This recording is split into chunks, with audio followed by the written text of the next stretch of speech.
Right now, massive tech companies are spending just tens of millions of dollars. Oh, yeah, easily. Just to keep you looking at your screen for like 5 more minutes. Yeah. And they employ, literally the smartest behavioral psychologists on the planet. Right. To build these algorithms that are specifically designed to just trap your focus. Exactly. But so for today's deep dive, we're exploring this really fascinating thought experiment. Like, imagine what would happen to the global digital economy and even your local neighborhood if an entire generation took just 1 hour of that harvested attention and weaponized it. Weaponized attention. I love that phrasing. Right.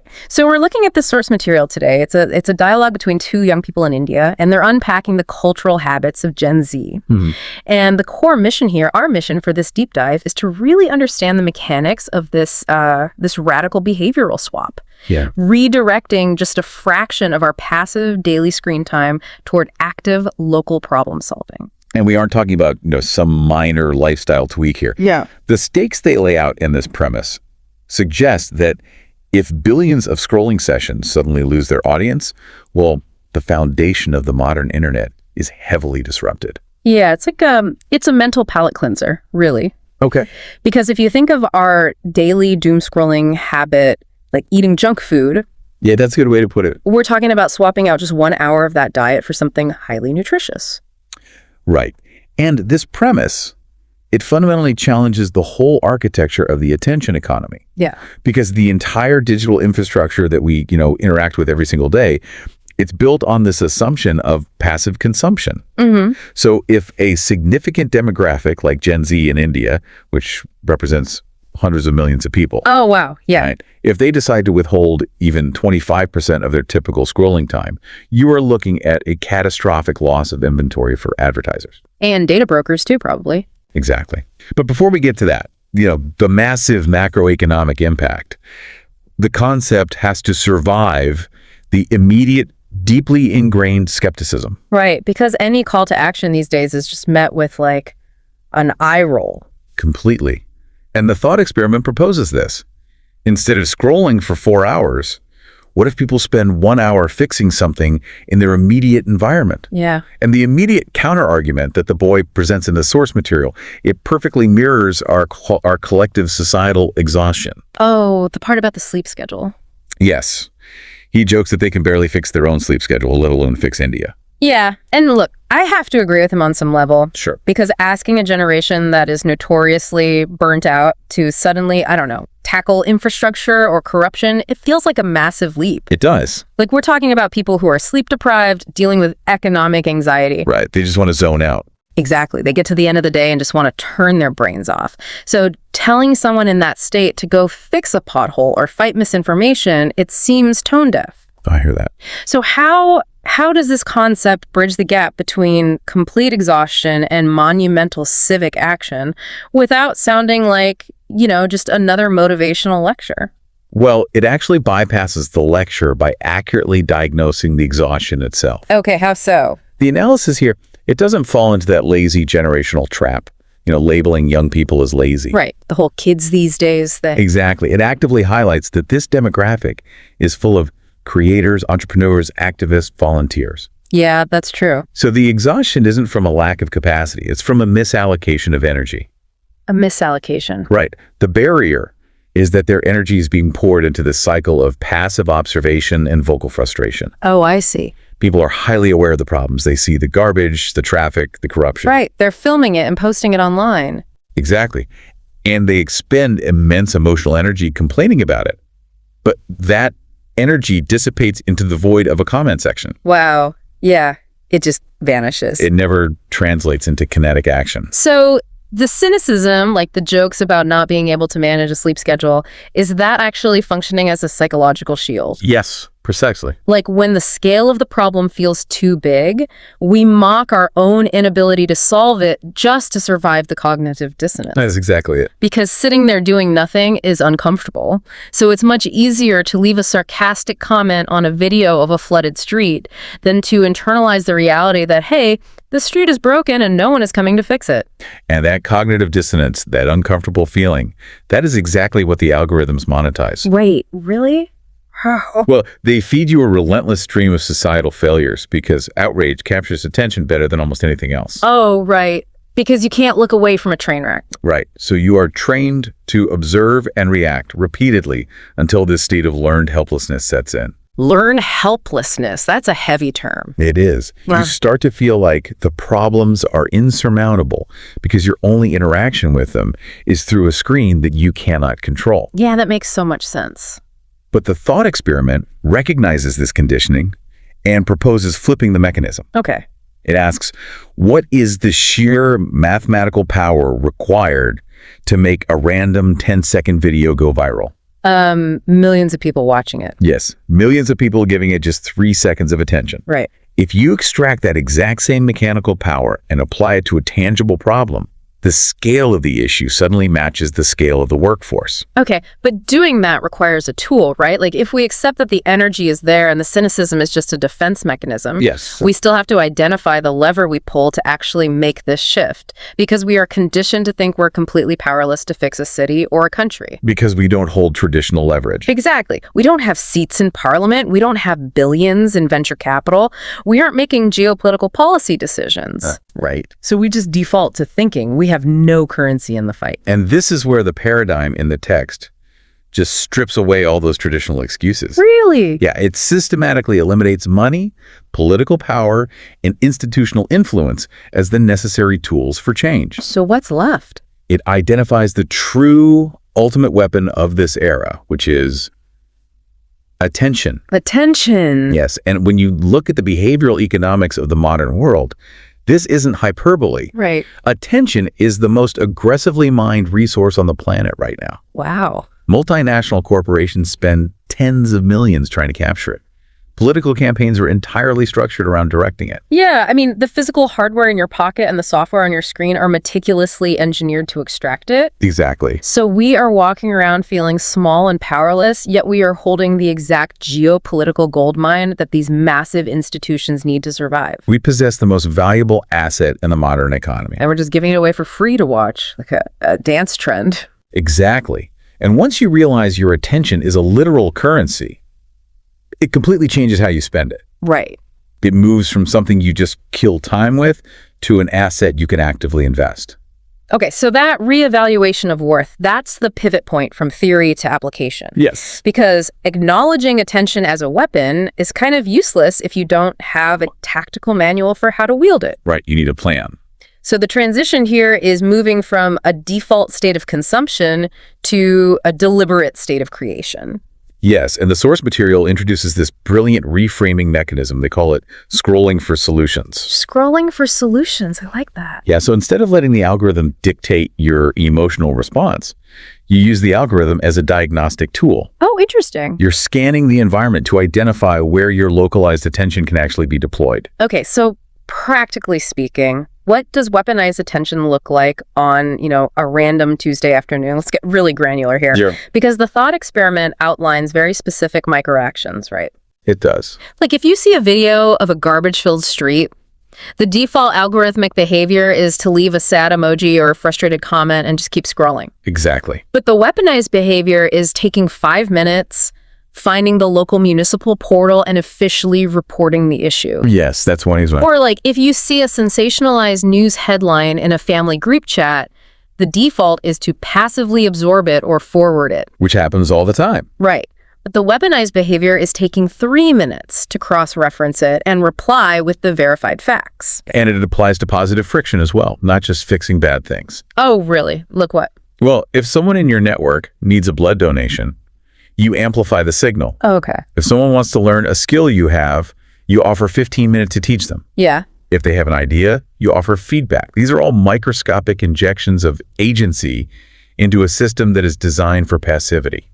It's a difference between being a heckler in the stands and a player on the field. Oh, that's a great analogy. Yeah, because the heckler just yells, "Terrible call," from the bleachers. Right. Leaving a sad emoji is spectator behavior. Right. It proves you are watching the game, but you are completely insulated from the outcome. Exactly. But finding the government website and filing a civic complaint, that is stepping onto the field. You have introduced friction. You have entered the arena. And the introduction of friction is vital here. Why is that? Because algorithms are literally designed to be frictionless. Seamless scrolling, infinite feeds, auto-playing videos. Oh, right. So you don't even have to click next. Exactly. They remove all friction, so you never have to make a conscious choice to stay. But civic action inherently requires friction. Yeah, it takes effort to verify a source. It takes effort to navigate a clunky municipal website. Tell me about it. Right. So these micro-actions force the brain to re-engage its executive function. It breaks that hypnotic state of the frictionless scroll. Okay, but the crucial element that makes this viable isn't just the friction, right? It has to be the scalability. Because one person reporting a pothole doesn't fix a nation's infrastructure. Right, which brings up the multiplier effect. Yeah, it reminds me heavily of the concept of distributed computing. Have you heard of that? Vaguely, but break it down for me. So when astrophysicists or geneticists need a supercomputer to model a galaxy or fold complex proteins, they often don't have the funding for a massive centralized machine. Okay. So they create a program that borrows a tiny fraction of background processing power from millions of regular laptops around the world. Oh. Right. No single laptop is doing much heavy lifting, but by networking all those microscopic contributions, they temporarily build the most powerful machine on Earth. That is fascinating. Yeah. And this thought experiment is basically proposing a civic human version of that. A distributed supercomputer powered by millions of people redirecting just 1 hour of processing power. The distributed computing metaphor is highly accurate here because it highlights the absolute necessity of the network. Right. Because if you only have 10 laptops, the protein doesn't get folded. No, if you only have 10 people verifying news, the misinformation still goes viral anyway. Yeah. So the architecture of this solution requires volume. But unlike a computer program running silently in the background, human beings require motivation to allocate their processing power. Yeah, laptops don't get tired. Exactly. Right. So how do you convince an exhausted person to willingly embrace the friction of civic action when the frictionless dopamine of the feed is just one tap away? Which brings us to the hardest part of this entire concept, honestly. Yeah. We can talk about millions of people and distribute supercomputers all day, but massive systemic shifts never start at the macro level. No, they don't. You can't just tweet out, everyone report a pothole today and expect $1 billion algorithm to lose its grip on an entire generation. Right. So the thought experiment drills all the way down to the psychological origin point. It bypasses national movements and focuses entirely on an interpersonal pact. Yes. The girl and the boy in the dialogue. Right. Two people looking at each other and saying, I will give up 1 hour of my scrolling time if you give up yours. And the sociology behind that micro-commitment is profound. Really? Just a promise between two people? Yes, because top-down mandates, whether they're from governments, organizations, or even viral campaigns, they have a very high failure rate when trying to change daily habits. Why is that? Because they lack immediate accountability.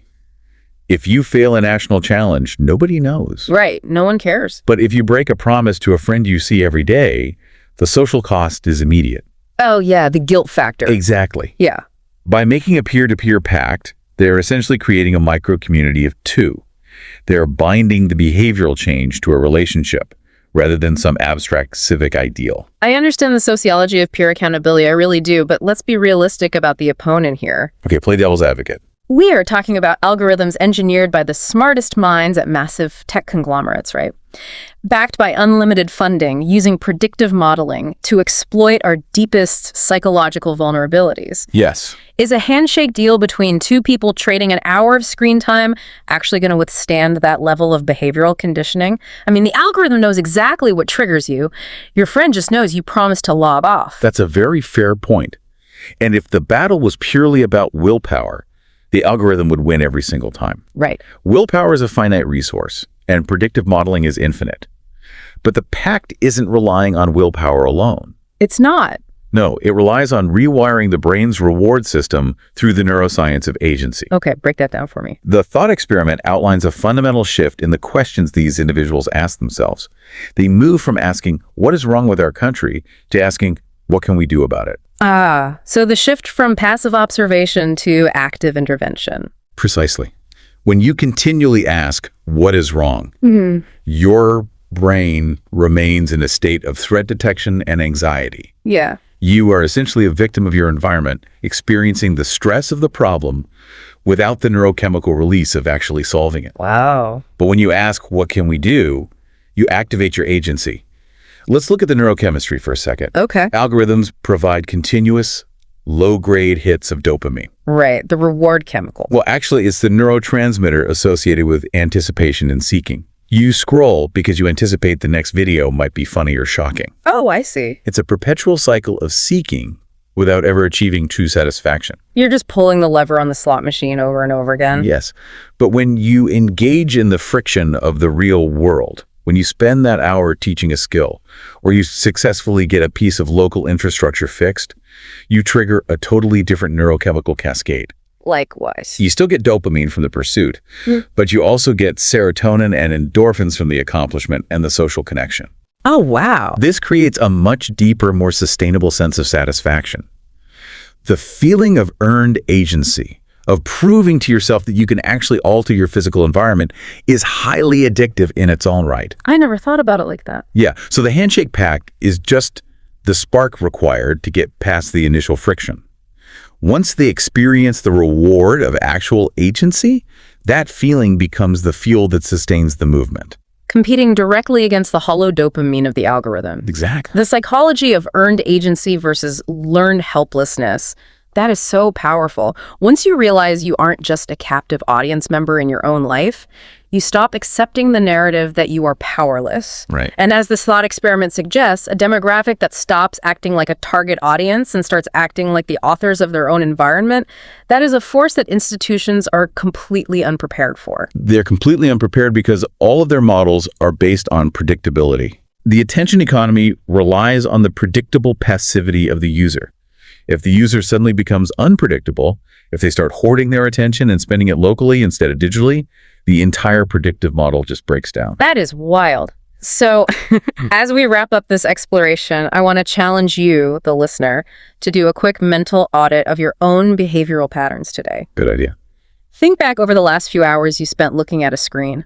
What was your version of the dirty street or the fake news that you scrolled past? Yeah, what did you ignore? Was there a local issue in a community forum that you read and just shook your head at? Was there a sensationalized headline you accepted at face value without, opening a new tab to verify it? What was that one micro moment where you exhibited spectator behavior but could have easily shifted into player behavior with just 5 minutes of friction? And as you run that mental audit, consider the macroeconomic endgame of this behavioral shift. Yep. We've established that your attention is a vital currency that these platforms desperately need to survive. So what happens to the global digital economy if this generation collectively goes on an attention strike? An attention strike. I love that. Right. If millions of people suddenly redirect 25% of their daily focus away from passive entertainment and toward local civic action, the tech giants would hemorrhage revenue. Oh, advertisers would pull out instantly. Exactly. The algorithms, which are entirely profit-driven, would have to adapt to survive. Would they be forced to start promoting and facilitating civic problem-solving just to win their audience back? That is the ultimate leverage. It really is. If we change our daily habits, we might literally force the internet to rewrite its own code to accommodate our newfound agency. Yeah. I mean, the frictionless junk food of the digital world is always going to be there. It's engineered to trap us. But we possess the ultimate weapon. We have the power to put the screen down, embrace the friction, and use that hour to build something real in our own backyards. 2 people. 1 hour. One small problem. Every single day.